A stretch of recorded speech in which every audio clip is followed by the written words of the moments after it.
नमस्कार साथियों, welcome to basic educator.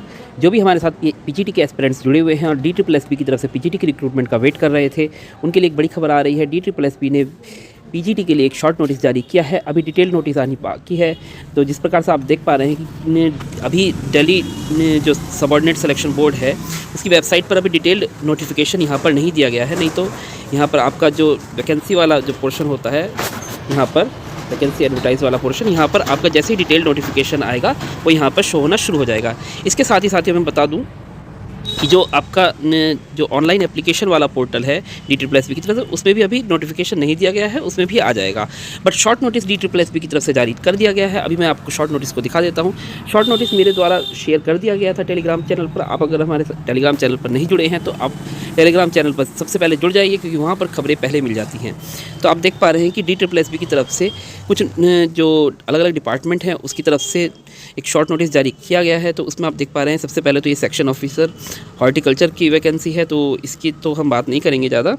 तो इसके बाद जो अगला नोटिफिकेशन है,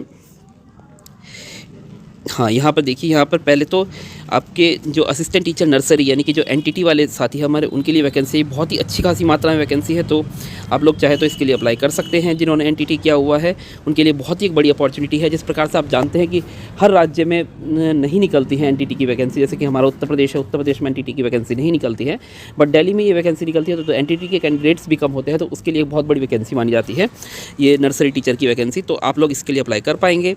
जैसे ही नोटिफिकेशन डिटेल नोटिफिकेशन आएगा तो आपको अवगत करा दिया जाएगा चैनल पर। आप चैनल पर बने रहिए। इसके साथ ही जो हमारे पीजीटी के कैंडिडेट्स हैं उनके लिए ये बहुत बड़ी एक खबर है, क्योंकि आप लोग काफ़ी समय से पीजीटी के रिक्रूटमेंट का वेट कर रहे थे DSSB की तरफ से।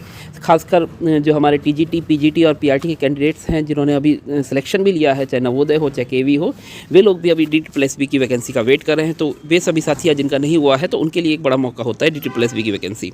तो उनके लिए आप देख पा रहे हैं कि PGT Hindi, PGT math, PGT physics, PGT chemistry, PGT biology, PGT economics, PGT commerce, PGT history, PGT geography, PGT pol science, PGT sociology, PGT physical education, PGT home science, इन पोस्टों पर रिक्रूटमेंट निकाली गई है।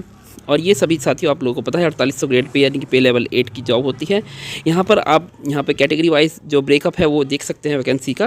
वैकेंसी जो है वो घट बढ़ सकती हैं, वो आप लोगों को पता है। ये थोड़ी कम वैकेंसी है, बट आपको जिस प्रकार से पता है कि पीजीटी में बहुत ज़्यादा विशेष तौर पर वैकेंसी नहीं आती है। जिस प्रकार से आप देख पा रहे हैं कि मैथ्स में थोड़ी ज़्यादा वैकेंसी है, फिर उसके बाद आप देख पा रहे हैं कि बायोलॉजी में थोड़ी ठीक ठाक वैकेंसी देखने को मिल रही है, कॉमर्स में, इकोनॉमिक्स में देखने को मिल रही है वैकेंसी, ज्योग्राफी में देखने को मिल रही है, हिस्ट्री में थोड़ा कम है पर ठीक है। अब जितनी वैकेंसी है उससे काम चलाना होगा। उसके साथ ही अलग अलग पोस्ट में ये आपके पॉल साइंस में अच्छी खासी मात्रा में वैकेंसी है। तो इस प्रकार से आप देख पा रहे हैं कि ये वैकेंसी है। अभी इसमें जो है आपका डिटेल नोटिफिकेशन नहीं दिया गया है, तो इसमें आपको पता नहीं है कि एज लिमिट कितना है या पैटर्न वगैरह कैसा है। तो साथियों अभी कुछ समय पहले पीजीटी का एक नोटिफिकेशन कुछ अलग अलग सब्जेक्ट्स का, जैसे संस्कृत वगैरह का, इंग्लिश का एक नोटिफिकेशन जारी किया गया था DSSB की तरफ से। तो उस नोटिफिकेशन से हमें आइडिया लग जाएगा कि एज लिमिट क्या है आपकी, पैटर्न क्या रहने वाला है एग्ज़ाम का। तो उसके बारे में आपको बता देता हूँ। तो ये एक नोटिफिकेशन है DSSB की तरफ से, जुलाई में जारी किया गया था। इसमें भी देख पा रहे हैं साथियों कि पीजीटी की वैकेंसी थी। देखिए, PGT agriculture, PGT fine arts, PGT Sanskrit, PGT English, ये सब वैकेंसी थी। तो इसमें मैं आपको बता दूं इसकी क्वालिफ़िकेशन वगैरह, थोड़ा सा आप स्क्रीन पर बने रहिए।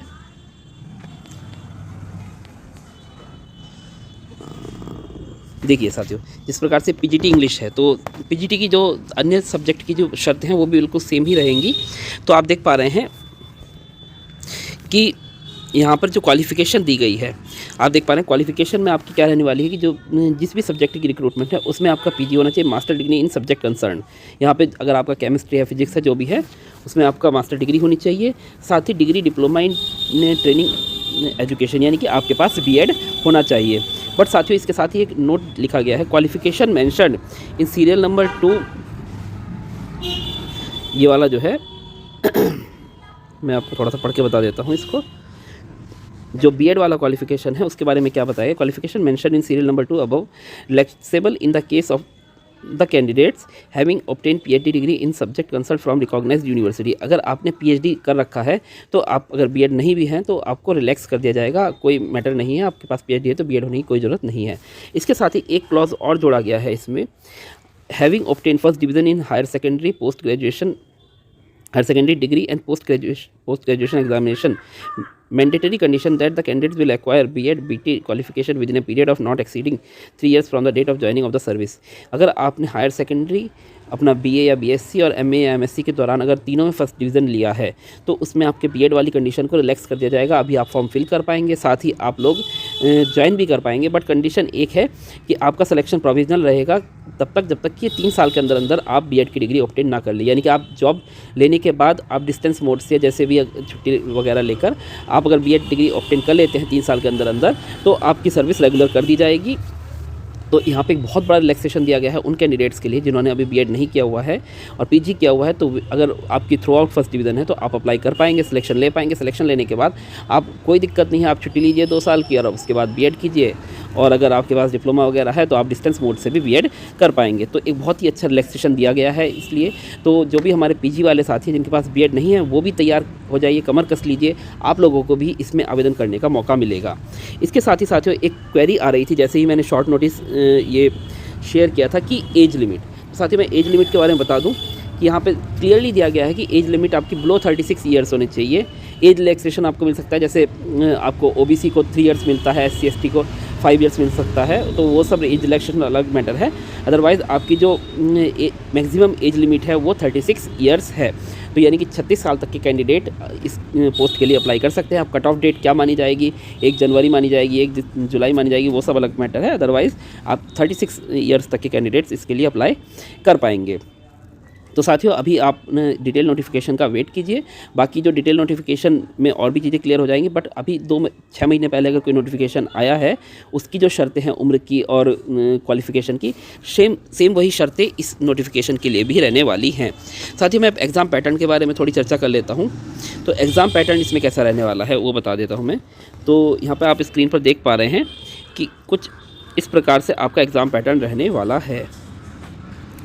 यहाँ पर आपका ये 1 टियर एग्ज़ाम होता है, यानी कि आपका एक ही एग्ज़ाम होगा 3 घंटे का। तो इसमें आपका 3 घंटे का एग्ज़ाम होगा, 300 क्वेश्चन होंगे, 300 नंबर का एग्ज़ाम होगा। और इसमें मैं बता दूं कि आपका 2 सेक्शन होंगे, section A section B. Section A आपका 100 नंबर का होगा, सेक्शन बी आपका 200 नंबर का होगा। सेक्शन ए आपका जनरल पेपर होता है जो कि सबके लिए कॉमन होता है, और सेक्शन 2 आपका सब्जेक्ट का पेपर होता है जिसमें आपके 200 क्वेश्चन स्पेसिफिक सब्जेक्ट से पूछे जाएंगे और उससे रिलेटेड पैडागोजी से पूछे जाएंगे। सेक्शन ए में आपके देखिए मेंटल एबिलिटी यानी कि मैथमेटिक्स से रिलेटेड क्वेश्चन, रीजनिंग, और दूसरे पॉइंट 2 में आपका जनरल अवेयरनेस दिया गया है, तो जनरल अवेयरनेस यानी कि जीके वगैरह, और 3 में आपका इंग्लिश लैंग्वेज, 4th में आपका हिंदी लैंग्वेज एंड कॉम्प्रीहेंशन, 5 में आपका numerical aptitude and data interpretation. यानी कि पहले में आपका रीजनिंग पूछा जाएगा, दूसरा आपका जनरल अवेयरनेस, तीसरा आपका इंग्लिश, चौथा आपका हिंदी, 5वां आपका न्यूमेरिकल एप्टीट्यूड यानी कि मैथमेटिक्स। हर एक सब्जेक्ट के यानी कि हर एक पोर्शन के आपके 20 नंबर फिक्स है, यानी कि इस तरीके से आपके 100 नंबर फिक्स है। साथ ही आपके जो दूसरा सेक्शन है उसमें आपके सब्जेक्ट से रिलेटेड क्वेश्चन है, लिखा गया है देखिए, MCQs pertaining to the post graduation qualification and teaching methodology required for the post. यानी कि आपके सब्जेक्ट से रिलेटेड क्वेश्चन जो है वो सेक्शन बी में पूछे जाएंगे 200 क्वेश्चन। इस तरीके से आपका टोटल 300 नंबर का पेपर होगा। इसमें साथियों मैं आपको एक चीज़ बता देता हूँ कि मिनिमम क्वालिफाइंग मार्क्स का एक क्राइटेरिया होता है। हाँ, तो आप देख पा रहे हैं साथियों यहाँ पर एक मिनिमम क्वालिफाइंग मार्क्स का क्राइटेरिया होता है जिसमें ये लिखा गया, देखिए, the board in order to achieve qualitative selection and to recruit the best talent has fixed the following minimum qualifying marks for different categories. तो आपको मिनिमम इतने नंबर लाने ही लाने हैं इस एग्ज़ाम को पास करने के। फिलहाल कट ऑफ तो इससे ज़्यादा ही जाती है, पर आपको मिनिमम इतने नंबर लाने ही होंगे। जनरल EWS को 40%, OBC को 35%, SC ST PH को 30%।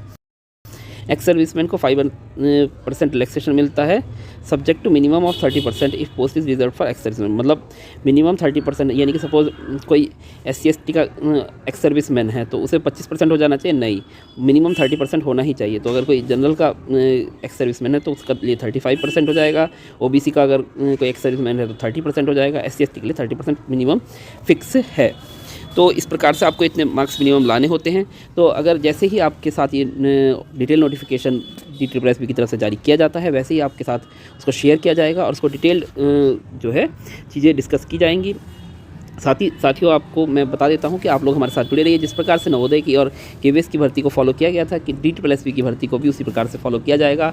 EMRS की भर्ती को हम फॉलो कर ही रहे हैं। अभी रिज़ल्ट आने के दौरान हम उस भर्ती को पूरी तरीके से फॉलो करेंगे। इस तरीके से DSSB की भी पूरी प्रक्रिया जब तक नियुक्ति ना हो जाए उसको फॉलो किया जाएगा। तो आप लोग हमारे साथ बने रहिए, चैनल को सब्सक्राइब कीजिए, आप हमारे व्हाट्सएप चैनल को भी सब्सक्राइब कीजिए, साथ ही टेलीग्राम पर भी जुड़े रहिए और साथ ही हमारे यूट्यूब पर बेल आइकन को जरूर दबा दीजिए, जिस प्रकार से अगर कोई भी अपडेट आए तो आपको तुरंत वो अपडेट वहाँ तक आप तक पहुँच जाए। तो साथियों वेट करते हैं डिटेल नोटिफिकेशन के आने का। डिटेल नोटिफिकेशन अभी कुछ दिनों में आता ही होगा। इसके साथ ही मैं बता दूं कि आपका जो ओपनिंग ऑफ ऑनलाइन एप्लीकेशन यहाँ पर क्लियरली दे दिया गया है। 9 तारीख से फॉर्म शुरू हो जाएंगे और 7 फरवरी तक फॉर्म फिल किए जाएंगे। इसके साथ ही मैं बता दूं कि ये एग्ज़ाम जो है आपका मार्च या अप्रैल में हो जाएगा। तो आप लोग इसकी तैयारी करते रहिए। थोड़ा इलेक्शन वगैरह का मैटर हो सकता है कि जिस वजह से हो सकता है थोड़ा लेट हो जाए। बाकी आप 3 महीने या 4 महीने का टारगेट इस एग्ज़ाम को लगा कर चलिए कि ये हो जाएगा। और उसके बाद आप लोगों को एक बार एग्ज़ाम होने के बाद ऑनलाइन एग्ज़ाम होता है या ऑफलाइन जैसे भी होगा, तो उसके बाद आपकी ना कोई इंटरव्यू है ना कुछ है, सीधा डॉक्यूमेंट वेरिफिकेशन होता है। उसमें भी e-डॉसियर की सर्विस होती है यहाँ पर DSSB में। आपको डॉक्यूमेंट्स ऑनलाइन अपलोड करने होते हैं अपने, तो वो सब चीज़ें हैं। तो वो सब चीज़ें बाद में आपसे अपडेट की जाएंगी आपको। साथ ही उसमें ज़्यादा प्रक्रिया में लंबा समय नहीं लगता है क्योंकि इंटरव्यू वाला प्रोसेस यहाँ पर नहीं है। आपको सीधा एक एग्ज़ाम देना है और आपका सिलेक्शन हो जाएगा। तो आप लोग तैयारी में जुटे रहिए। आप सभी को बहुत बहुत शुभकामनाएं। Thanks for being with basic education.